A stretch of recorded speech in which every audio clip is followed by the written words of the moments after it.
ഓരോ 500 രൂപയുടെ പർച്ചേസിനൊപ്പം ലഭിക്കുന്ന സമ്മാന കൂപ്പൺ നറുക്കെടുപ്പിലൂടെ ഭാഗ്യശാലികൾക്ക് നേടാം 1 ലക്ഷം രൂപയുടെ ക്യാഷ് പ്രൈസ്. ബമ്പർ പ്രൈസ് 6 ലക്ഷം രൂപ, 10,000 രൂപ വീതം 5 പേർക്ക്. നറുക്കെടുപ്പ് സെപ്റ്റംബർ 22-ന്. Choice Wedding Castle, Amana Mall, Edappal.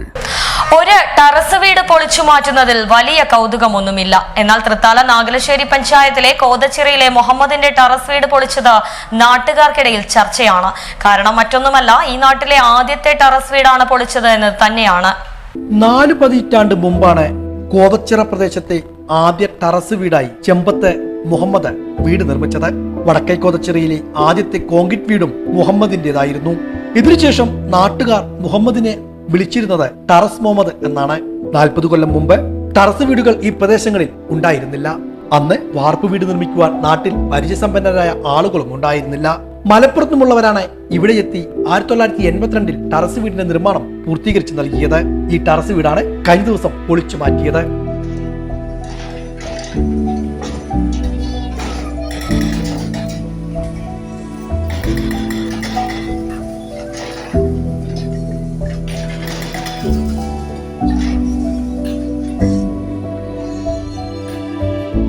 പ്രദേശത്തെ ആദ്യ ടെറസ് വീട് പൊളിച്ചത് നാട്ടുകാരിൽ ചർച്ചയുമായി കഴിഞ്ഞു.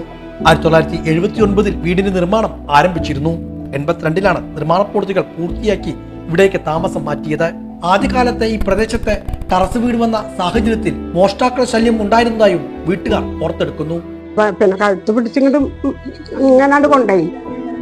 അവിടേക്കാണ്ട് കൊണ്ടുപോയി ജനലോടെ ചാരി മുണ്ടൊക്കെ എടുത്ത് തലയിൽ പുറത്തേക്കിട്ട് മാന്തി മുറിയായി. ഇപ്പ കട്ടുമ്പോ കിടക്കുന്നത് എന്റെ നിലവിളി കേട്ട് തന്ന് ചെറിയ മോള് 90 കഴിഞ്ഞിട്ടുള്ളൂ. അവളെ ഇങ്ങനെ പാല് കൊടുക്കാൻ അങ്ങനെ ഇരിപ്പിട്ട് ഇരിക്കുക. അപ്പോഴാണ് ഈ പിടിച്ചുകൊണ്ടാണ് അതൊക്കെ അതിൻ്റെ ഉള്ളിലേ നിച്ചല്ലോ. അതിലിപ്പം അങ്ങോട്ട് ചാടി എന്തായാലും ചോദിച്ചിട്ട് ഇപ്പൊ മക്കളും രണ്ടാളും താഴത്ത് മോനും മോളും മറ്റേ കട്ടുമ്പലും കിടക്കുന്നത് ഒക്കെ കൂടി ഭയങ്കര നിലവിളിയായി. മുഹമ്മദിന് 3 മക്കളാണ്. നിലവിലെ വീട്ടിൽ സ്ഥലപരിമിതി മൂലമാണ് പുതിയ വീട് നിർമ്മിച്ചത്. 3 വർഷം മുമ്പ് പുതിയ വീട്ടിലേക്ക് താമസം മാറ്റിയെങ്കിലും പഴയ വീട് പൊളിച്ചു മാറ്റിയില്ല. ഇതൊരു ഓർമ്മയായി നിലനിർത്തുകയായിരുന്നു. എന്നാൽ ഇപ്പോൾ അത് പൊളിച്ചു മാറ്റേണ്ട സാഹചര്യം വന്നിരിക്കുകയാണ്. ഈ സാഹചര്യത്തിലാണ് കഴിഞ്ഞ ദിവസങ്ങളിലായി ടെറസ് വീട് പൊളിച്ചു നീക്കിയത്. അന്ന് വൈദ്യുതിയും വഴിയൊന്നും ഈ പ്രദേശത്തുണ്ടായിരുന്നില്ല. വലിയ ദുരിതങ്ങൾ അനുഭവിച്ചാണ് വീട് നിർമ്മാണം പൂർത്തിയാക്കിയതെന്നും വീട്ടുകാർ ഓർക്കുന്നു. അന്നും വീട് നിർമ്മാണ പ്രവർത്തനങ്ങളൊക്കെ ഒപ്പമുണ്ടായിരുന്ന മുൻ ഗ്രാമപഞ്ചായത്ത് അംഗവും അയൽവാസിയുമായ കുട്ടിനാരായണനും അക്കാലത്തെക്കുറിച്ച് ഓർത്തെടുക്കുകയാണ്. ഒരു ലെവലില്ലാതാണ് അന്ന്, ഒരു പ്ലാനൊന്നും കറക്റ്റായിട്ട് ഇല്ലാത്തൊരു സമയമാണ്. പിന്നെ വലിയ റൂമുകളും പിന്നെ ഈ വീട് വരുമ്പോൾ ഒരുപാട് കല്ലുകൾ അടിയിൽ ഉണ്ട്. കല്ലുകൾ നടക്കിയിട്ടുണ്ട്. അതൊക്കെ ഓർമ്മയുണ്ട്. അതുപോലെ ഇവിടെ വരുമ്പോൾ കരണ്ടും ഇല്ല, അങ്ങനെയുള്ള ഒരു റോഡും സൗകര്യം കുറവാണ്. അങ്ങനെ ഒരുപാട് ബുദ്ധിമുട്ടാണ് കല്ലൊക്കെ ഇവിടെ കൊണ്ട് നടക്കിയത്.